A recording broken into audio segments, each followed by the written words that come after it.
আম্বিয়া আলাইহিস সালাম তাদের সবরের দৃষ্টান্তগুলি আল্লাহ নিজে তুলে ধরেছেন আমাদের এই ব্রতের জন্য, আমাদের শিখাবার জন্য, আমাদের সবক দেওয়ার জন্য। কোরআনে কারীম হযরত আইয়ুব আলাইহিস সালামের সবরের ঘটনা কোরআনে কারীম তুলে ধরেছে। হযরত আইয়ুব 18টি বছর পর্যন্ত রোগের মধ্যে পড়ে আছেন।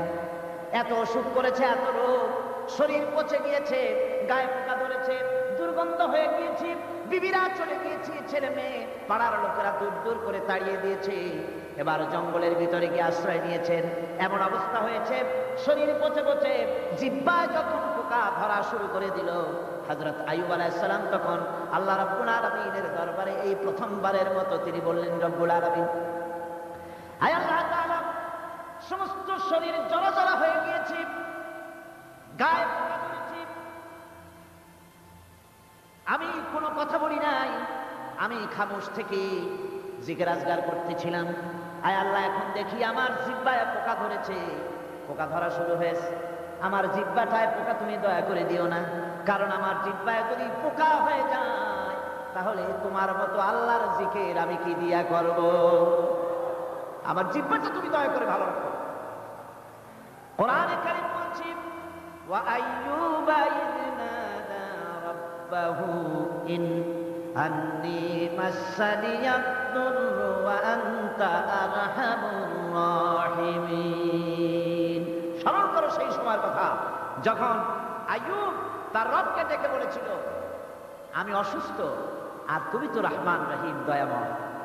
ভাষাটা দেখেন কি সুন্দর। এর থেকে কি আল্লাহর আর কিছু বলা লাগে? আল্লাহ পাকের কাছে তিনি বলতেছেন, আল্লাহ আমি তো অসুস্থ, আমি তো অসুখ করেছে আমার, আর তুমি তো দয়াময় রহমান রহিম। এক অন্ধ, ঈদের দিন কত অন্ধই তো আসে খয়রাত করার জন্য, ভিক্ষা করার জন্য, চতুর্দিকে ভিক্ষা করতেছে অন্ধরা। এক অন্ধ ঈদের গেটের কাছে দাঁড়ায় বলতেছে, ভাইরা আজ হচ্ছে ঈদের দিন আর আমি কিছু দেখতে পাচ্ছি না। এ বেশি পয়সা পাইনি, মানুষের দিন তার প্রতি আকৃষ্ট হয়ে গেছে। আরে কি কথা, আজ ঈদের দিন, সকলে আনন্দ করছে আর আমি কিছুই দেখতে পাচ্ছি না। সে কিন্তু কিছু চায় না। ভাষার ভিতরে, কথা বলার ভিতরে এ ধরনের টেকনিক আছে। হযরত আইয়ুব আলাইহিস সালাম বললেন না যে আল্লাহ আমারে মাফ করে দাও, কষ্টের মধ্যে আছি। তিনি শুধু বলেছেন, রব্বুল আলামিন, আমি অসুস্থ হয়ে পড়েছি, আমার অসুখ করেছে, আর তোমার নাম রহমান রহিম। এতটুকু কথা বলেছেন। আল্লাহ রাব্বুল আলামিনের দরজায়, তার দরবারে আইয়ুব আলাইহিস সালামের ডাক চলে গেছে। যায় নাই? কোনো অসুবিধা আছে নাকি? কোনো অসুবিধা নাই।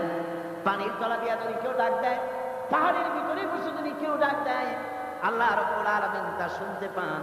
ইউনূস আলাইহিস সালাম মাছের পেটে বসে চিৎকার মেরেছিলেন, লা ইলাহা ইল্লা আনতা সুবহানাকা ইন্নী কুনতু মিনাজ জালিমিন।